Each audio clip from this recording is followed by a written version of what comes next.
Gandhi film तो बहुत बड़ी फिल्म थी, तो उससे मेरी पहली फिल्म के हिसाब से तो शायद थोड़ा मुझे उस वक्त के हिसाब से ज़्यादा मिला होगा। खिचड़ी की फीस याद है?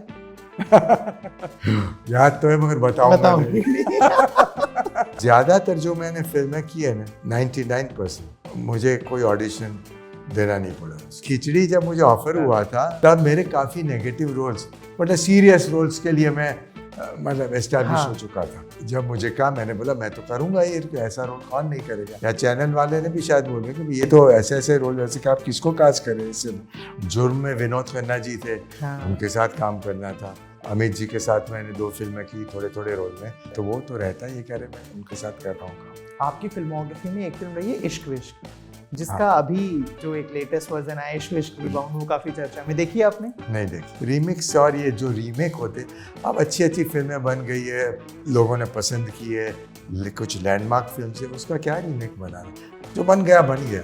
वो कहीं जा रहा था, यहीं जो जा रहा था, जाता हूँ मैं, आता हूँ और 2-3 दिन में, उसके बाद आके फिर मिलते हैं। और अभी फिल्म रिलीज़ करनी है तो जल्दी करने, और उसके बाद आके मिलते हैं। और फिर वो गया, तो फिर जो हादसा हुआ, विच इज़ अनफॉर्चुनेट। उस वक्त पता नहीं था, मैं वो हेलन हार्टी।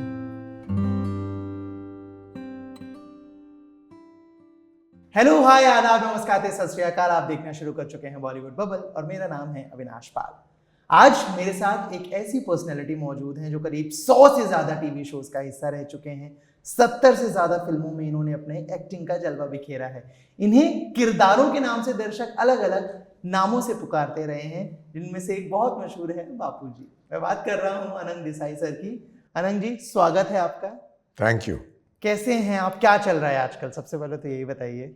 बस मेरा कुछ ना कुछ चलता रहता है, गतिविधियाँ चलती रहती है। कभी कोई टेलीविज़न प्रोजेक्ट करता हूँ, कभी फिल्म प्रोजेक्ट करता हूँ, तो वो सारा चल रहा है। हाल ही में रीजनल फिल्म्स, गुजराती फिल्म्स भी आजकल काफ़ी चल पड़ी है।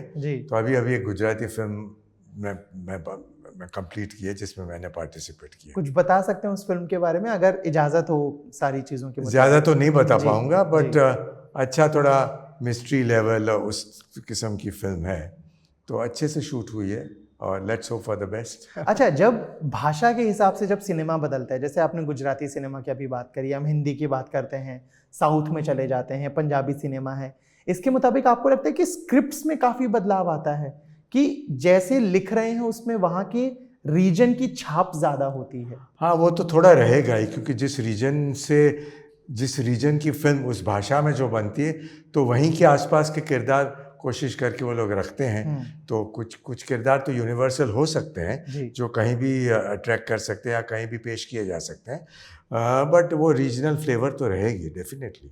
थोड़ा सा बचपन में जाना चाहूँगा, है ना। अहमदाबाद में आपका जन्म हुआ, पैदाइश वहाँ की हुई, आपके परिवार में लगातार 3 पीढ़ियाँ डॉक्टर्स की रही, है ना।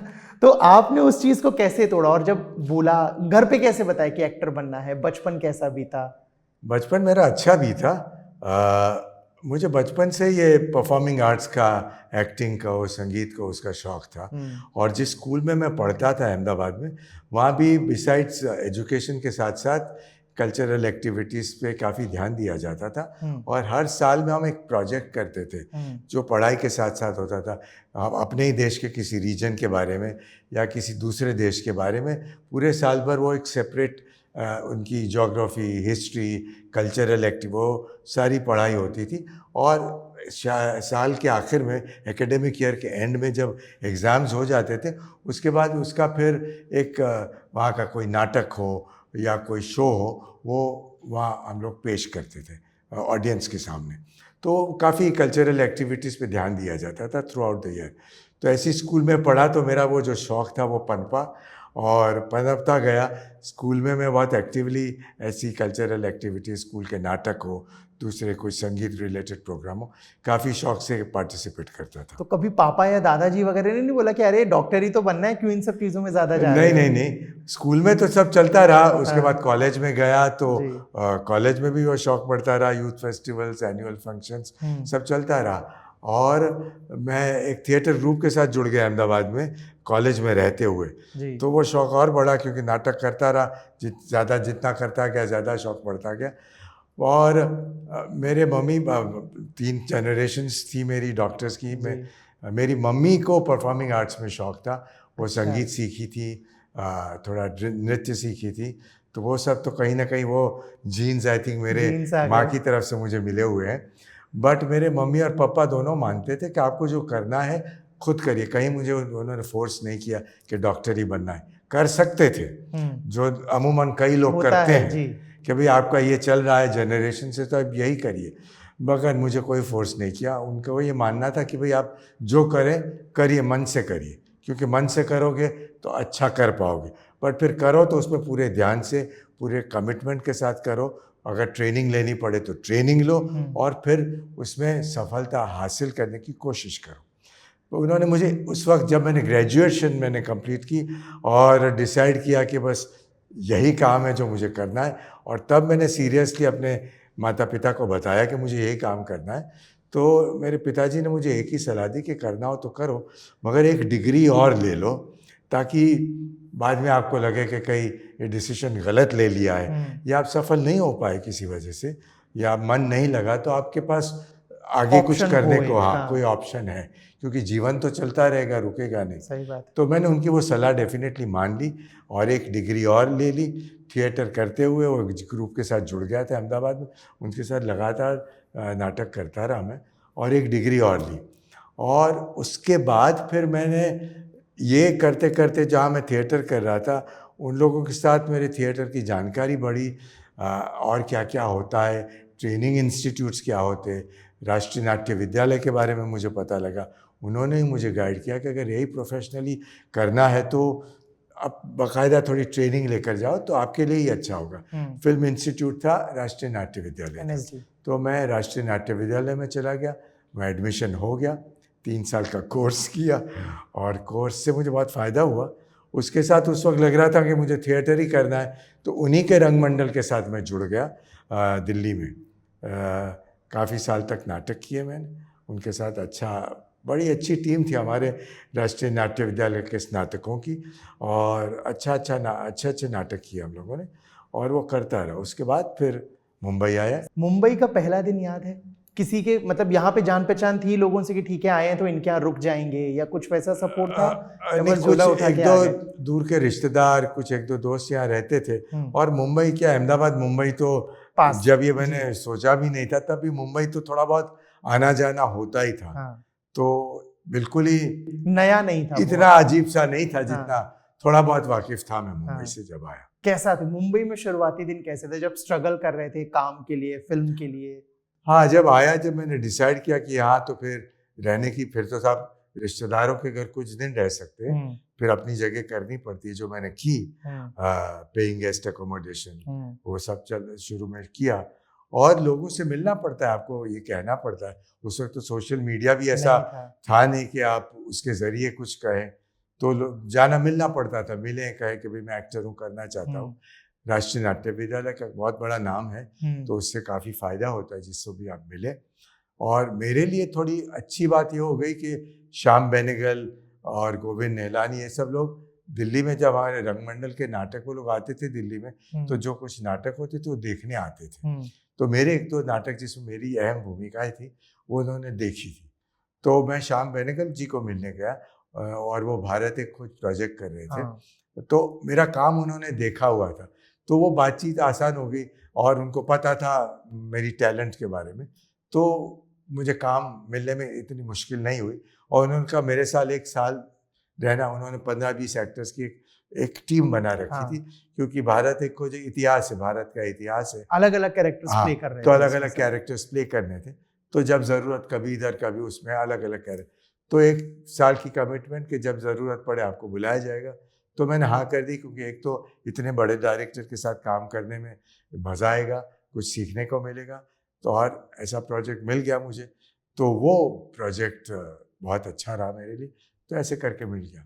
उसमें आपके बहुत सारे अलग अलग किरदार रहे, राजा राममोहन रॉय वगैरह रहे, और भी मैंने शुरू में अच्छे वैदिक पीरियड में किया, आगे बुद्ध जाके बने किया, आप एक में, बुद्ध उसी में, बुद्ध वाले पीरियड में किया, फिर इब्राहिम लोधी का कैरेक्टर किया, आगे जाके भक्ति पीरियड में किया, और राजा राम मोहन उसमें सारे जो कैरेक्टर्स किए वो सबसे अहम हाँ। मेरा किरदार रहा राजा राम मोहन रॉय का। अच्छा, बेनेगल साहब के साथ काम करना, क्योंकि उनका सिनेमा हम लोगों ने देखा, करेक्ट, वैसे मतलब पर्दे पे देखा है ना, सुना है, उनके उनके साथ के काम करने का एक्सपीरियंस कुछ कैमरा बंद होने के बाद। हाँ, बहुत अच्छा रहा। बड़े सरल से आदमी है वो, इतने हाँ। बड़े निर्देशक के काम मैंने भी उनकी फिल्में पहले देखी थी, जी। उससे बहुत प्रभावित हुआ था मैं कि इतनी अच्छी अच्छी फिल्में, इतने अच्छे अच्छे परफॉर्मेंसेस वाली फिल्में उन्होंने बनाई। तो काम एक तो बड़े, उनको जो एक्टर से चाहिए होता है उसके बारे में बड़े क्लियर रहते, और ऐसी कोई ज़्यादातर बंदिश नहीं, वो आपको बता देते मुझे ये चाहिए, और आपको काम करने का मौका देते कि आप करिए। फिर जहाँ उनको लगता है वो बताते ऐसा नहीं ऐसा। तो बड़े मन से एक एक्टर को मदद मिले ऐसे डायरेक्टर हैं, और बड़े सरल किस्म के आदमी हैं। काम के अलावा ऑफ द कैमरा बड़े आराम से हम लोग बात करते थे, साथ में खाना पीना सब होता था, बड़ा एक फ्रेंडली यूनिट होता था। बहुत मज़ा आया काम करने में। पहली फिल्म याद है जिसके पोस्टर पे आप दिखे थे? एक वो क्योंकि उस समय तो वो कैसेट्स वगैरह रहता था, वो पोस्टर्स चिपकाने वाले रहते थे। इसका तो कोई पोस्टर नहीं निकला था। हाँ। भारत एक खोज का। उनके साथ मैंने एक दो और भी फिल्में की उसके बाद, वो तो की, अच्छी फिल्में थी उसमें। मेरा शायद पहला पोस्टर महेश भट्ट जी के साथ जुर्म करके एक फिल्म मैंने बाद में की थी, जिसमें मेरा नेगेटिव रोल था और काफ़ी इम्पोर्टेंट रोल था। उसमें शायद मेरा पोस्टर पे मैं दिखा था। और घर पे कब बताया कि हाँ अब गाड़ी चल रही है मेरी, पैसे की दिक्कत नहीं होगी? क्योंकि शुरुआत में तो जितना मुझे लगता है शायद आर्थिक मदद घर से ही मिल रही होगी, या आप मैनेज कर रहे थे मुंबई में खुद से? हाँ, देखिए, जब मैं रेपर्टरी में था तो रेपर्टरी में तो कॉन्ट्रेक्चुअल आपको मिलता है, तो उसमें मैं सेल्फ सफिशिएंट था। दूसरी बात ये कि डॉक्टर्स का मेरा परिवार था, तो एक फाइनेंशियली सिक्योर परिवार था, तो वो हेल्प तो मुझे मिलती थी, तो वो मेरे लिए एक एडवांटेज भी था। तो वो थोड़ा बहुत तो चलता रहा, और यहाँ पे घर से मदद हमेशा मिलती रहती। और फिर यहाँ जब काम चल पड़ा, वो तो उनको पता था, कॉन्ट्रैक्ट हम लोग रहते ही चलता रहता था। 88 में मेरी शादी भी हो गई, मेरी पत्नी भी थी, तो वो तो रहा। बट जब काम चल पड़ा तो सबको खुशी होती है कि भाई अब मैं थोड़ा ज़्यादा इंडिपेंडेंट हो गया, अपनी सक्षम हो गया हूँ अपने आप को और अपने परिवार पर ध्यान रखने के लिए। वो घर पे फोन करने वाला कोई ऐसा सीन याद है जब घर पे बताया हुआ कि एक होता है ना, जैसे 3 पीढ़ियां लगातार डॉक्टर, अब उसमें आप कुछ अलग करने जा रहे हो, खुद में एक भरोसा है बट कहीं ना कहीं डर भी रहता है कि जैसे पापा ने भी बोला था ना कि कुछ और कर लो, नहीं कर पाए तो क्या, लेकिन अब उस जगह पे पहुंच गए कि अब आप बता रहे हो कि अब कुछ और जरूरत नहीं है सेटल अप चीजें। हाँ, वो तो फोन पे बात दिल्ली में होता था, तो दिल्ली में अगर मेरी सबसे पहली फिल्म कहें तो गांधी फिल्म में मैंने रोल किया था। हाँ, एक अजिन भरोजी की। तो वो दिल्ली में रहते, राष्ट्रीय नाट्य विद्यालय के रंगमंडल में रहते हुए वो फिल्म की मैंने। तो बहुत छोटा सा रोल था, सिग्निफिकेंट रोल बट छोटा सा रोल था। तो इतनी बड़ी फिल्म में काम मिलना तो बड़ी अच्छी बात थी, बड़ा इनकरेजिंग चीज़ थी, उत्साह था। तो जाहिर सी बात है, मैंने बताया, वो खुशी से फ़ोन पे बातें होती थी, तो बड़ी अच्छी, वो लोग भी खुश होते थे कि चलो तुमने फैसला लिया है तो एटलीस्ट सही राह पर तो चल रहे हो शुरू। तो अच्छी बात थी। यहाँ भी जब काम मिलता था, शायद बेनेगल जी के साथ काम मिला, महेश भट्ट जी के साथ काम मिला, या आगे कुछ भी मिला, कोई अच्छी सीरियल मिली, जो और भी सीरियल्स मैंने उस वक्त की थी, तो वो तो बातचीत होती रहती थी। उस वक्त फीस कितनी होती थी? जैसे अगर मैं बात करूं, आपने अभी गांधी का जिक्र किया, या भारत एक खोज में अलग अलग किरदार रहते थे, तो फीस किरदारों के हिसाब से बदल जाती थी या रहता था? जैसे पहली फिल्म की फीस कितनी रही थी?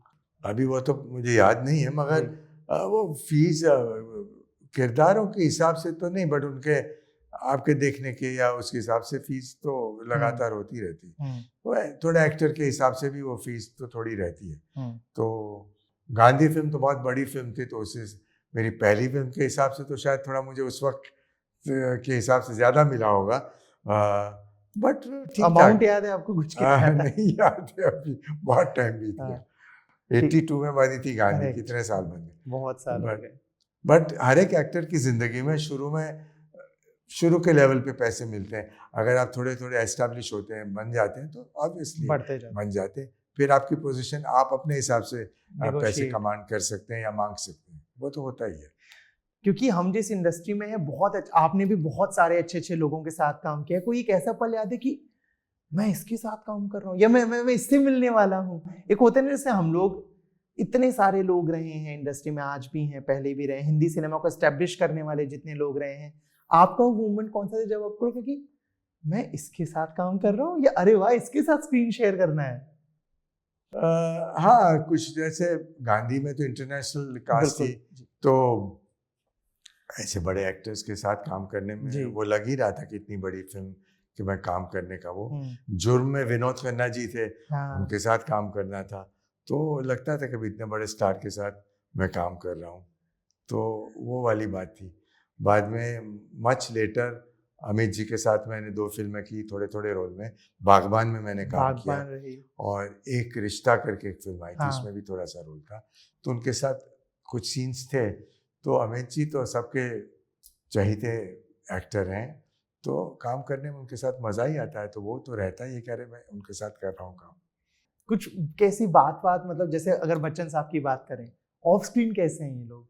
सिर्फ काम की ही बात होती है या घर परिवार का डिस्कशन भी चलता है? कभी आप अगर गए कि सर ये दिक्कत है तो सॉल्यूशन वगैरह मिलता है? नहीं, घर परिवार की कोई पर्सनल बातें तो नहीं होती है, बट ऑफ द स्क्रीन जब कैमरा नहीं चलता तो जनरल बातें तो होती, क्या कर रहे हैं, या टेलीविजन। उन्होंने मुझे फिर बोला था एक आध बार कि शायद टेलीविज़न पे कुछ मेरा काम देखा था, कि मैंने देखा है तुम्हारा ये काम कैसा है टेलीविज़न, और शायद मैं एक रिश्ता कर रहा था तो उनका केबीसी 2000 या 2000 जब शुरू ही हुआ था, तो एक उनका वो, तो हम लोग ऐसे अभी शूट करते हैं केबीसी, आप लोग टेलीविज़न में कैसे शूट करते हैं, उस किस्म की बातें होती थी। बागबान जब हुआ तब तो वो टेलीविज़न के माहिर हो चुके थे, केबीसी चल पड़ा था, और तब काफ़ी लोग थे, तो बहुत ज़्यादा इतनी पर्सनल बातें, मिलना, हाय हेलो कैसे करते, बड़े जब भी मिलते थे बड़े वार्मली मिलते थे, शूटिंग के दौरान भी नहीं, कहीं बाहर भी मिल गए। मतलब इंडस्ट्री में अगर मैं पूछूं, दोस्ती आसानी से हो पाती है क्या, या ऐसा रहता है कि फिल्म खत्म, प्रोजेक्ट खत्म और फिर बातचीत भी ना के बराबर? पूरे इंडस्ट्री में आई थिंक जनरली तो यही है कि प्रोजेक्ट खत्म तो बात खत्म, जब प्रोजेक्ट चलता है, ज़्यादातर, मेरे लिए नहीं, सब लोगों के ये रहता है कि प्रोजेक्ट में आप सब मिलते हैं, उस वक्त सब मिलते हैं, जुड़ते हैं, प्रोजेक्ट के पॉइंट ऑफ व्यू से जो बॉन्डिंग होती ख़त्म हो जाता है, तो फिर जब मिल गए तो उतनी शिद्दत, उतनी वार्मथ में मिलते हैं, बट वो कंटिन्यू नहीं हो पाता है सबके साथ। कुछ लोगों के साथ होता भी, कुछ दोस्तियाँ चलती हैं। आपकी फिल्मोग्राफी में बहुत सारी फिल्में रही हैं जो बहुत दर्शकों ने पसंद किया, मैं कोई इंडियन सिनेमा या हिंदी सिनेमा के लिए एक माइलस्टोन साबित हुई है। ऐसी एक फिल्म रही है आशिकी, जिसमें मिस्टर पॉल के रोल में थे आप, और वो उस फिल्म के बारे में कुछ बताइए कि राहुल और अनु सामने हैं और आप ऐसे आ रहे हो और बोलते हो हाँ तुम खड़ी हो जाओ जरा, अच्छा ये दिखाओ, हाँ ठीक है इनको भेजो उस इवेंट के लिए। हाँ, वो राहुल और अनु दोनों नए थे उस वक्त, और महेश जी के साथ उस वक्त मैंने 2-3 फिल्में कर ली थी, इसलिए उनके यूनिट में मैं काफ़ी कंफर्टेबल था उस वक्त, इसलिए मुझे कुछ, और वैसे भी मैं एक ट्रेंड एक्टर हूँ, तो मुझे सबके साथ काम करने में मेरे में इतना आत्मविश्वास है कि किसी के भी साथ काम कर सकता हूँ, तो ऐसा तो कुछ हुआ नहीं, और एक कंफर्ट जोन में मैंने काम किया था। कभी ऐसा लगा, क्योंकि मेरी जैसे और भी लोगों से बात होती है जो एनएसडी से निकले हैं, काफ़ी सारे थिएटर करा है, फिर अब टीवी भी किया, फिर फिल्मों में आए, और दूसरी तरफ कुछ ऐसे भी लोग हैं जो सिर्फ कह सकते हैं एक तरह से एक अच्छा फिजिक लेके वो कथित तौर पर हीरो वाली शक्ल और वो हेयर स्टाइल, वो सारी चीज़ें लेके आ जाते हैं। तो कभी लगता है कि यार हम इतने साल से सीख के चीज़ें कर रहे हैं, हमें उतना पैसा, हमें उतना स्क्रीन टाइम, हमें तो अच्छे रोल्स नहीं मिल रहे हैं, और ये सो कॉल्ड जो भी हैं ये आ रहे हैं और उनको उतना ज़्यादा पैसा, उतना ज़्यादा स्क्रीन स्पेस और उतनी अलग अलग तरह से चीज़ें इन्हें पेश हो रही हैं। कभी खटकता है ये बतौर एक्टर? नहीं, मैंने कभी अपने बारे में ऐसा नहीं सोचा। नंबर 1, मैं आया था मुंबई, शुरू में मुझे थिएटर ही करना था, थिएटर में हम अलग अलग रोल्स करने के लिए ट्रेंड होते हैं, और हम चाहते हैं कि हम टेलीविज़न करें या फिल्म्स करें, उसमें परफॉर्मेंस ओरिएंटेड रोल करें। मेरी हमेशा वही ख्वाहिश रही कि मैं जो भी करूं ज़्यादातर परफॉर्मेंस ओरिएंटेड रोल करूं, जहाँ मेरा परफॉर्मेंस तो, और जब मैं आया तब मैं कोई 20-25 साल का, मुंबई आया था 25-22 साल का नहीं, तो वो हीरो वाली सो कॉल्ड कैटेगरी से तो मैं बाहर ही था, तो उसमें जितने अच्छे रोल्स आपको मिले वो करने में मज़ा आता है, तो मेरी तो वो ध्यान में रहा, और ऐसा मैंने कभी सोचा नहीं। बट हाँ, ये ज़रूर कहूँगा कि जो भी आए, आपको हीरो भी बनना है तो ट्रेन होकर आए, पर टैलेंट, हीरोज़ को भी सिर्फ लिख या सिर्फ बॉडी ही दिखाना सिनेमा में वो लक्ष्य नहीं होना चाहिए। अच्छा परफॉर्मेंस, अच्छा कैरेक्टर करने का लक्ष्य होना चाहिए। तो उन लोगों को भी वही करना चाहिए। आजकल आ रहे हैं अच्छे अच्छे जो हीरोज हैं, अच्छे परफॉर्मेंसेस कर रहे थे, ऐसा भी है। कोई ऐसा सीन याद है जहाँ पे किसी और की वजह से बहुत बार रीटेक लेना पड़ा हो, कि मैंने तो अपना शॉट 1 टेक या 2 टेक में परफेक्ट दे दिया, लेकिन सामने वाला इतना कर रहा है कि खींचता ही जा रहा है? होता है कि मेरा तो ठीक रहा, बट कभी ये होता है, कभी टेक्निकल वजह, हर बार कोई एक्टर की बिल्कुल, गलती हाँ। हो ऐसा तो होता नहीं, टेक्निकल रीजंस की वजह से भी होता है, तो वो होता है, बट फिर करना पड़ता है वो, ये भी जो करना है वो करना है। मैं आपको इसमें एक और चीज़ बताऊं, जी। श्याम बेनेगल ने जब भारत एक की, वो पूरी पूरी सीरीज या फिल्म जो भी कहो उसको, वो बिल्कुल सिंक साउंड में हुई है उस जमाने में, उसकी डबिंग नहीं हुई, डबिंग नहीं हुई। अनलेस के बहुत एक आध दो जगह ऐसी साउंड खटक के करना पड़े, तो उतना ही पोर्शन। तो उसमें कई बार अगर सारा टेक ओके हो, सब कुछ बढ़िया हो, श्याम बाबू ने बोल दिया वेरी गुड चलो ओके टेक, बट साउंड वाले ने बोल दिया नहीं यहाँ प्रॉब्लम है मुझे कर, तो पूरा टेक करना पड़ता था साउंड की वजह से, ऐसा हुआ है। वर्किंग प्रोसेस कितना बदला है? आप क्योंकि एक लंबे अंतराल से काम कर रहे हो, टेक्निकली अगर मैं पूछूं कि पहले जो शूटिंग सेट्स टीवी पे रहते थे या फिल्मों पे रहते थे और अब बहुत सारी चीजें बदली हैं। हाँ, अभी टेक्निकली तो पूरा मीडियम, चाहे टेलीविजन हो चाहे फिल्म हो, बहुत टेक्निकली एडवांस्ड हो गया, नई नई चीज़ें आ गई है, नई नई अपॉर्चुनिटीज़ आ गई, तो वो तो बहुत बढ़ गया है डेफिनेटली। अब तो सब कुछ HD और ये सब हो गए, कैमरेज बदल गए हैं, अब आपको वो फिल्मों में वो रॉ स्टॉक जैसे आता था जिस पे फिल्म में वो तो नहीं होता है, अब इतने में आ जाता है, तो इन वे आसानी भी हो गई। प्रोडक्शन पॉइंट ऑफ व्यू से सोचो कि 2-4 टेक्स ज़्यादा भी हो गए किसी के, तो टेंशन नहीं होती क्योंकि आप रिवाइंड कर सकते हैं उसको। तो काफ़ी कुछ चीज़ें बदल गई हैं, बेटर हो गई हैं चीज़ें, और बट हमेशा जहाँ भी कंटेंट अच्छा रहा हो वही चीज़ें ऑडियंस को ज़्यादातर पसंद आती, टेलीविज़न हो, नाटक हो, चाहे फिल्में हो, और ये दौर चलता ही रहेगा क्योंकि कंटेंट हमेशा अच्छा होना चाहिए, तो ही बाकी की चीज़ें उसके साथ जुड़ जाती है और चीज़ें आगे बढ़ती हैं। आपको लगता है ये एक जो पिछले कुछ सालों से ट्रेंड बन गया है कि अगर किसी फिल्म ने 100 करोड़ कमा लिए, 200, 300, 500 करोड़ कमाए तो अच्छी है, हिट है, वहीं बहुत सारी फिल्में ऐसी भी जिनको लोग पसंद कर रहे हैं लेकिन कमा नहीं पा रही हैं? हाँ, अभी इसका तो कोई मापदंड नहीं है, और क्या वजह हमें कभी पता नहीं लगता, अगर वजह पता होती तो हर फिल्म सक्सेस ही होती, तो वो तो नहीं है, बट हाँ, बट कई बार ऐसा भी होता है विच इज़ अनफॉर्चुनेट कि कुछ अच्छी फिल्में, अच्छे परफॉर्मेंसेस वाली फिल्में उतनी नहीं चलती हैं जितनी चलनी चाहिए, और कुछ बहुत रूटीन फिल्में चल जाती हैं अब, मगर यही है, that is how it is. कुछ वक्त पहले सिंटा की एक प्रेस कॉन्फ्रेंस में देख रहा था, उसमें टीवी शोज की जो वर्किंग कंडीशंस है उस पर बहुत सारी बातें कही गई थी कि सेफ्टी का वहाँ ध्यान नहीं रखा जाता है, सेक्सुअल हरासमेंट की चीज़ें बहुत सामने आती हैं, पेमेंट एक्टर्स का अटका रहता है, 90 दिन का जो टाइम स्लॉट लेके चलते हैं उसके बाद भी बहुत बार नहीं मिलता है, फिर बोल दिया जाता है कि अब तो शो नहीं चला अच्छा तो 50% पे सेटलमेंट कर लो या कुछ ऐसा। आपने कभी कुछ ऐसा देखा या आपके साथ हुआ? 2-3 चीज़ें, हर चीज़ तो ऐसी मेरे साथ नहीं हुई है, तो मैं एक डिसिप्लिन लेवल से काम करता हूँ, मेरी चीज़ें पहले से क्लियर कर देता हूँ, तो वो चीज़ें आसानी रहती है काम शुरू करने से पहले। दूसरी बात, जब टीवी का जब दौर, मैंने जब टेलीविज़न शुरू किया तब 90s में, पहले तो दूरदर्शन था, दूरदर्शन पे मेरी अच्छी 2-4 कबीर, हमराही, इम्तिहान करके एक सीरियल आई थी DD मेट्रो पे, जिसमें मैं, रेणुका शाहने वगैरह थे, बहुत चली थी, और उसके बाद मुझे टेलीविज़न में बहुत काफ़ी काम मिलने लगा, एस्टैब्लिश हो गया। तो उस वक्त क्या वीकलीज होते थे, तो वीकलीज में महीने में 4 एपिसोड 5 एपिसोड आते थे, तो वो चंक्स में शूट होते थे, आपने 6-7-8 मैक्सिमम 7-8 एपिसोड एक महीने में शूट कर ले, तो थोड़ा पेस शॉर्ट शूट रिलैक्स होता था, 10-12 दिन शूटिंग की, और तो आप एक साथ 2-3 सीरियल्स भी जो मैंने की थी उस वक्त 4-4 वीकलीज कर लिए, अलग अलग टाइम पे पर कर सकते, और इतना स्ट्रेस नहीं होता था, कई बार एक 8-9 घंटे का ही काम रहता था, उसमें हो जाता था, और उस वक्त लोकल सारे बंगलों में, ये सारे जो बंगले तो उसमें होते थे, ऐसे बड़े बड़े सेट्स इतने ज़्यादा नहीं लगते थे, तो एक रिलैक्स्ड एटमॉस्फेयर रहता। जैसे डेली सोप्स शुरू हुए और फिर हर रोज़ एक एपिसोड, तब फिर ये काम का प्रेशर सबके लिए बढ़ता गया, क्योंकि आपको हर एक एपिसोड और टेलीकास्ट के बाद बढ़ता गया। और पहले जब डेली सोप शुरू भी हुआ तब चैनल भी एक्सपेक्ट करता था कि आप 20-22 एपिसोड उनको तैयार करके पहले दे दो। तो 20-22 एपिसोड तक तो कोई इतना प्रेशर नहीं रहता था।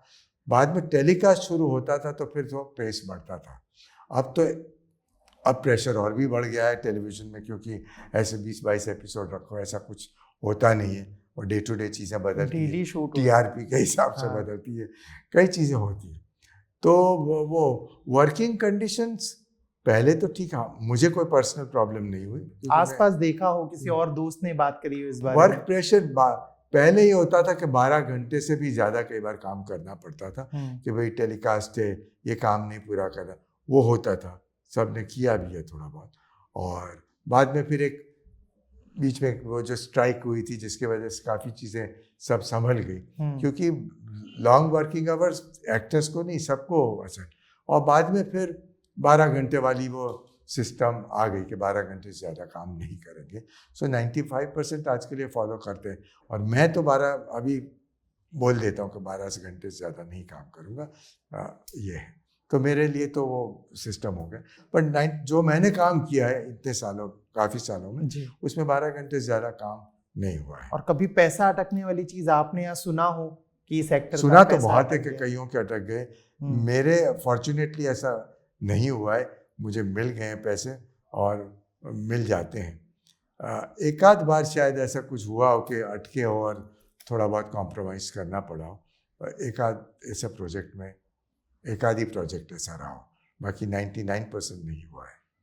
आपने अभी बातचीत में बताया था कि आपने नेगेटिव रोल्स भी प्ले किए हैं अपने करियर में, फिल्मोग्राफी में।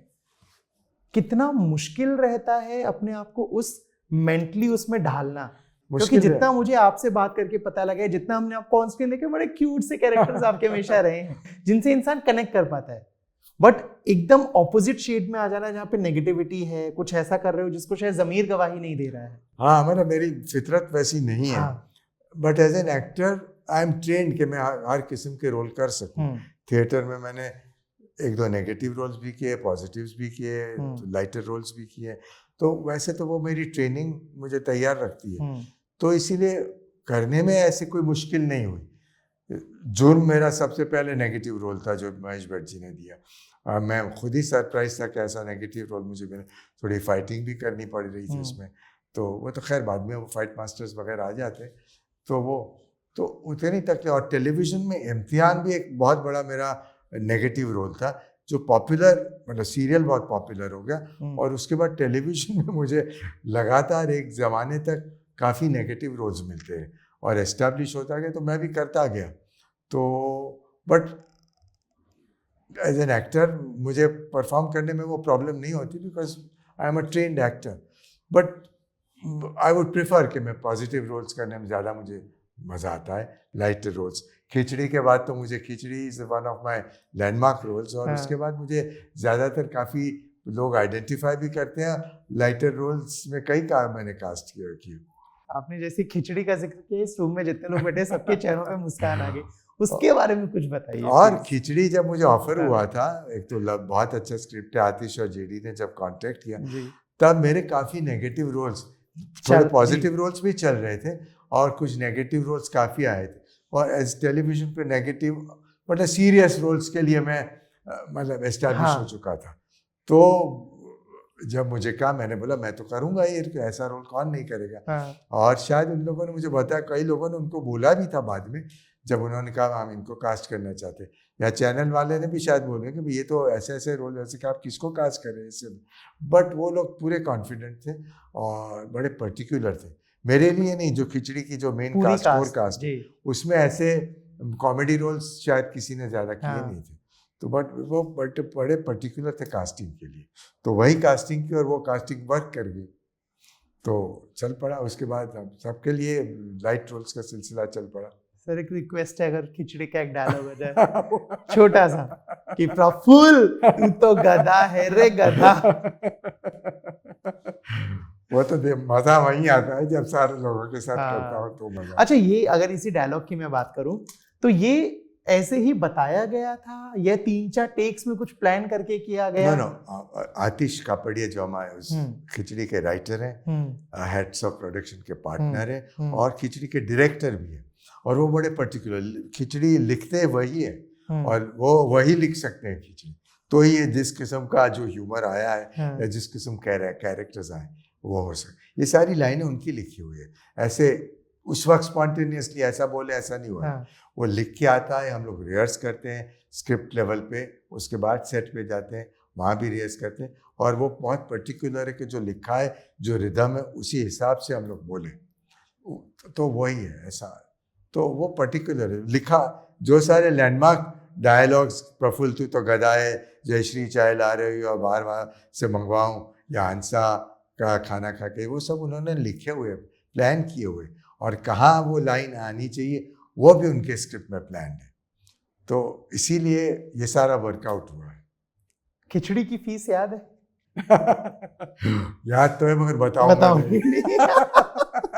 अच्छा, खिचड़ी एक ऐसा शो रहा है जो शो भी रहा है और बाद में फिल्म भी बनी है उस पे।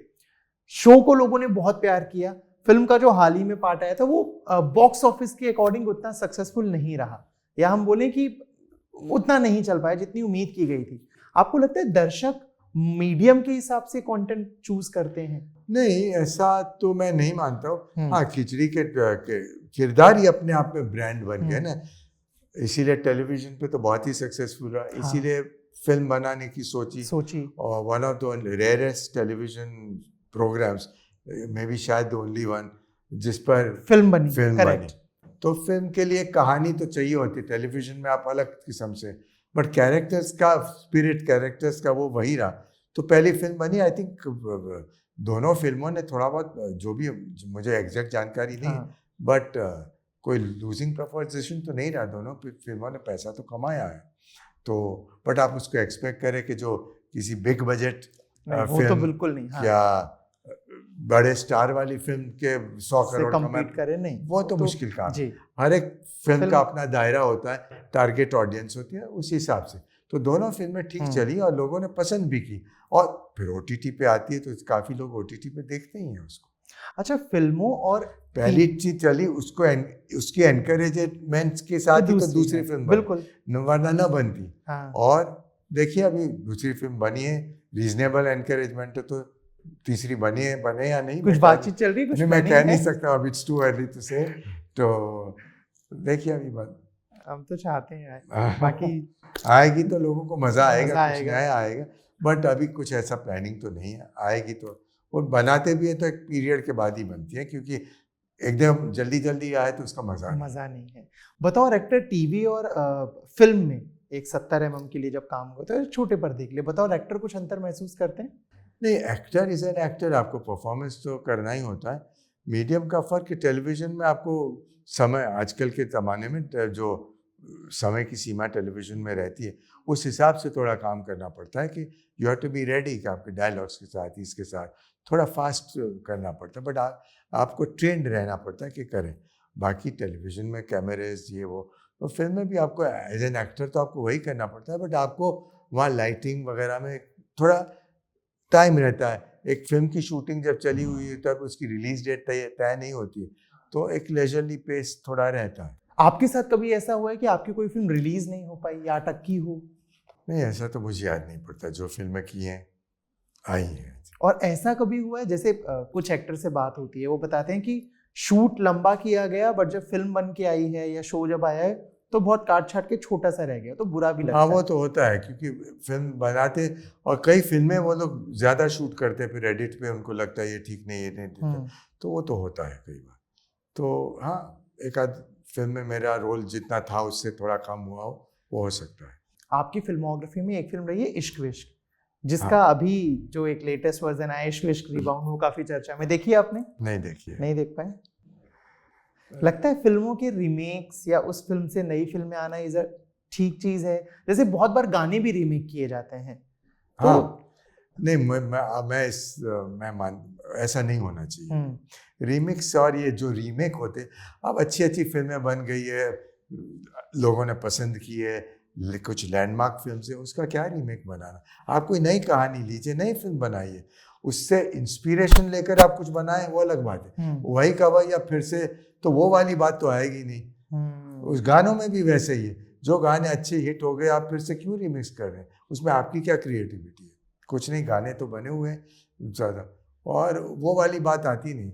आई थिंक उस हिसाब से जो रिमिक्स का है या ऐसी किस्म फिर से बनाते, उसका कोई मज़ा नहीं है, ऐसा होना भी नहीं चाहिए। जो बन गया बन गया। और जो साउथ की फिल्में जो रीमेक यहाँ पे कर रहे हैं वो भी उसके लिए भी यही चीज मानते हैं, या कुछ ऐसा है कि ठीक है नहीं देखी गई है, कम देखी गई है तो चल सकती है? साउथ की फिल्म का हिंदी वर्जन हो फॉर अ नेशनल लेवल वो तो अलग बात है, क्योंकि वो पूरा फिल्म कहानी मेन रहती है और एक्टर्स अलग होते हैं और कहानी थोड़ी सी बदले नेशनल लेवल के पॉइंट ऑफ व्यू से बना के उसकी ट्रीटमेंट अलग होती है ना, सिर्फ आप कहानी वहाँ से लेते हैं। भाई तो वो तो ठीक है, इसमें तो कोई नहीं। वैसे तो कहीं से फिल्म आप लेते हैं।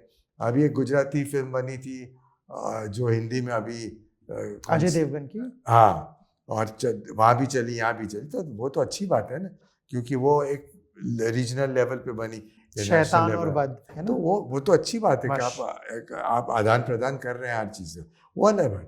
बट एक हूबहू जिसको कॉपी कहेंगे वो करना तो कोई अच्छी बात नहीं है। अच्छा, मेरे को ना आपकी जर्नी से एक चीज़ बड़ी खूबसूरत याद आई है। आप और अनुपम खेर साहब एनएसडी में रूममेट से साथ में रहे, हम लोग अच्छे दोस्त हैं। हाँ, और अब वापस आप उनकी जो फिल्म है तन्वी उसमें काम कर रहे हैं। वक्त के साथ प्रोफेशनली और पर्सनली चीजें कितनी बदली हैं? पर्सनली ऐसे तो कोई, हम लोग हमेशा अच्छे दोस्त रहे। एनएसडी में एक ही बैच में थे, रूममेट से, तभी से हमारी अच्छी दोस्ती हुई। साथ में हम थिएटर में करते थे ट्रेनिंग के दौरान। फिर वो उनकी जर्नी अलग रही, लखनऊ गए, मुंबई मेरे से काफ़ी पहले आ गए। मेरी जर्नी दूसरी तरह से, फिर मैं मुंबई आया, फिर यहाँ भी चलती रही। काफ़ी अनुपम को सक्सेस मिली है, बट हमारी दोस्ती के लेवल पे कभी कोई फ़र्क नहीं पड़े। हम उतनी आराम, कभी भी एक दूसरे को फ़ोन से बात कर लेते, एक दूसरे के घर में आ जाकर कर सकते, इन अ वेरी इनफॉर्मल लेवल, जहाँ में कोई फॉर्मेलिटी की ज़रूरत नहीं पड़ती। तो वो स्नेह हमेशा हमारे में बरकरार रहा है। और खर्राटे कुछ नहीं। अभी तन्वी द ग्रेट में काम किया मैंने, अनुपम ने मुझे कहा, मेरा बहुत उसमें सो कॉल्ड गेस्ट अपीयरेंस। अच्छा, उसकी जो कहानी है, मेन तन्वी की कहानी है, और उसके आसपास के जो कैरेक्टर्स है उससे कास्ट कर लिए थे। और एक स्पेशल वो मेरे घर, हम लोग साथ में खाना खा रहे थे, और उसने जैसे इम्प्रॉम्प्टली कह लिया कि मैं एक फिल्म डायरेक्ट कर रहा हूँ, थोड़ा कुछ करोगे? ऐसे ही, रोल तो कुछ नहीं, गेस्ट है। तो मैंने विदाउट झिझक बोल दिया करूँगा। तो जाके मैं करके आ गया हूँ। वहाँ उत्तराखंड में शूट किया, लेंसडाउन में, और वहाँ हमने टाइम साथ में बिताया। वो सेम पोज भी रिक्रिएट करने किया गया। यस, जो किया। और उसमें खर्राटे का भी जिक्र है। अब ना उसके खर्राटे हैं ना मेरे खर्राटे। अच्छा, ऐसा और भी कभी हुआ है, जैसे आपने बताया कि अनुपम खेर साहब के साथ डिनर वगैरह कर रहे थे और बातों बातों में ठीक है करोगे, ऐसा और भी कभी हुआ है कि मिलने के उससे नहीं गए हैं कि कोई फिल्म मिलेगा, प्रोजेक्ट मिलेगा, लेकिन बातों बातों में किसी डायरेक्टर, ज्यादातर जो मिले हैं वो तो on a personal level, social. नहीं, अनुपम खेर नहीं, उनके अलावा भी जितना आपने काम किया है उसमें कभी कोई ऐसे बैठे बैठे कोई फिल्म मिली है जिसके लिए ऑडिशन, लुक टेस्ट, इन सारी प्रोसेस से ना गुजरना पड़ा हो? नहीं, ऐसा तो इस वक्त तो मुझे याद नहीं आ रहा। और ज्यादातर जो मैंने फिल्में की है ना, 99% मुझे कोई ऑडिशन देना नहीं पड़ा उसमें। जो भी फिल्में मैंने की है तो उनको कंसीडर किया होगा, जो भी वजह लगी। मीटिंग्स होती हैं, ज़रूर होती है। मीटिंग के बाद पार्ट है उनका, बिल्कुल, वो आप देखते हैं और फिर जब डिसाइड करते हैं तो ये रोल आपका है। उसका मुझे उसके लिए ऑडिशन नहीं देना पड़ा। तो गांधी के लिए भी उस वक्त जो मैं, रिचर्ड एटनबरो आए थे, उन्होंने स्टेज, मैं दिल्ली में था, हमारा परफॉर्मेंस देखा था स्टेज पे, और चूंकि एक पॉलिटिकल फिगर का मैं रोल कर रहा था तो लुक टेस्ट हुआ था कि उनके लिए थोड़े बहुत लगने चाहिए, तो टेस्ट हुआ था। बाकी चाहे मैंने सुभाष जी की यादें की हो या और भी कई फिल्में की, हमारा दिल आपके पास, सतीश के साथ, बधाई हो बधाई, जो भी फिल्में की, मैंने कोई उसमें ऑडिशन नहीं दिया। उनको लगा कि ये रोल मेरे लिए है तो मुझे रोल मिला है। आपने सतीश जी का जिक्र किया, कौशिक साहब के साथ आखिरी मुलाकात याद है? सतीश भी मेरा अच्छा दोस्त रहा है। अनुपम, सतीश में हम लोग एक ही बैच के थे, एनएसडी में साथ टाइम बिताए, और वो दोस्ती यहाँ भी चलती रही जैसे रही और अच्छी चलती रही। और सतीश के साथ मैंने 2-3 फिल्में की हैं। एक तो मैंने की हमारा दिल आपके पास, फिर की बधाई हो बधाई, फिर तेरे कागज। नाम की मैंने, और अभी कागज। कागज। 4 फिल्में की। बट हमारी दोस्ती उसमें जब हम मिलते थे उसमें कि यार मुझे रोल दो, ऐसी वाली कोई बात होती नहीं थी। Satish was very particular about casting. उसको जब लगता था कोई रोल है तभी वो काबुल आता था, ना मैंने कभी उससे रोल मांगा। और क्यों हमारी नॉर्मल पर्सनल लेवल पे दोस्ती चलती। उनसे आखिरी बातचीत क्या हुई थी, कुछ याद है आपको? हाँ, आखिरी बातचीत कागज 2 की हमारी डबिंग खत्म हो गई थी। डबिंग में वो आता भी था, देखता भी था।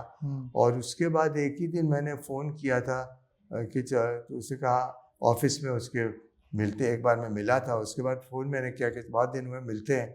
कहते हाँ मिलते हैं। वो कहीं जा रहा था, यही जा रहा था।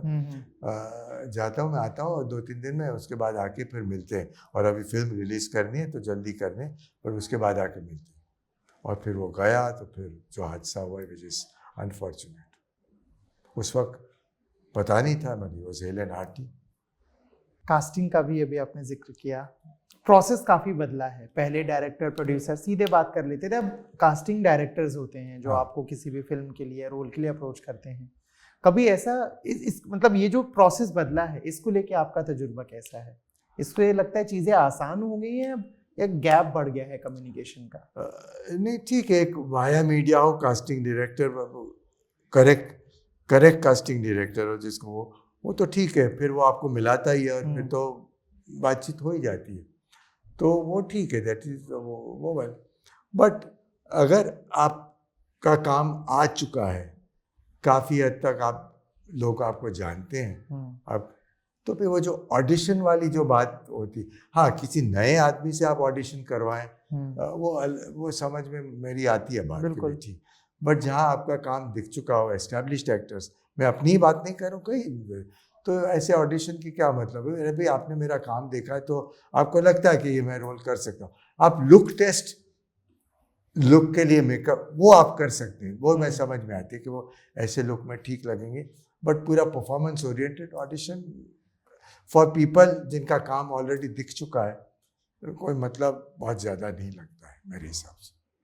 कास्टिंग डायरेक्टर ठीक है, कोई आपको वो प्रोड्यूसर को एक वो बताता है कि भाई ये एक्टर्स हैं, ये हैं, इसमें आप ऑप्शन, दैट इज फाइन। आपको कभी लगता है एक्टर होने के कुछ नुकसान भी हैं? जैसे अभी मैं उदाहरण देता हूँ, मेरी भी से बात हो रही थी, उन्होंने एक किस्सा बताया और बोले यार हमेशा इतने आसपास लोग रहते हैं कि बहुत बार गुस्सा आता है तो हम गुस्सा नहीं कर पाते कि हर तरफ कैमरा है, या उसको लेके इतनी बड़ी खबर बन जाएगी कि इसने ऐसे बिहेव किया, वैसे बिहेव किया। आपको लगता है कि एक्टर होने का कभी कुछ नुकसान भी रहा है? नहीं, नुकसान इस बिहेवियर की बात अगर करूं तो आप पब्लिक में ऐसा बिहेव ही क्यों करें कि आपको लगे कि ऐसा मैं कर सकता हूं मगर इनकी वजह से नहीं कर रहा हूं। Why should you behave like that? नहीं, उन्होंने जो बात बताई थी वो कि बहुत बार फैंस आते हैं, हाँ, कोई ऐसे खींच के पकड़ रहा है, कोई खींच रहा वो है, आप उनको रोक सकते हैं, वो नुकसान नहीं मानूंगा। फैंस भी आपके हैं, आपका काम देख के आपको पसंद करते हैं तभी तो मिलने आते हैं। बिल्कुल, तो वो तो अप्रिसिएशन की बात है, वो ग्रेटिट्यूड के साथ लेना चाहिए। बट हाँ, कोई अनरूली हो जाते हैं जो कई होते हैं, हाँ, तो वो आप उनको रोक सकते हैं। या एक हद से ज़्यादा किसी को फ़ोटो खिंचवाना तो आप रोक सकते हैं, या आप कुछ किसी काम में बिजी हो और तब आपको डिस्टर्ब, तो आप रोक ज़रूर सकते हैं। तो वो एक आपका एक पॉइंट वो रहता है, इसको नेगेटिव पॉइंट माने या माने तो रोक सकते हैं। बट फैन से मिलना तो अच्छी बात है, बट एक लिमिट होनी चाहिए उसकी।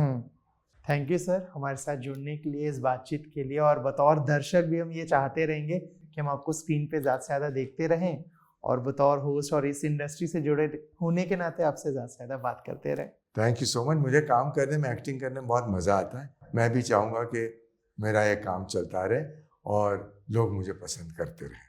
ठीक है, thank you sir, thank you so much हमारे साथ जुड़ने के लिए। Thank you so much. नमस्कार दोस्तों, मैं हूँ अनंग देसाई और आप मुझे देख रहे हैं बॉलीवुड बबल पे।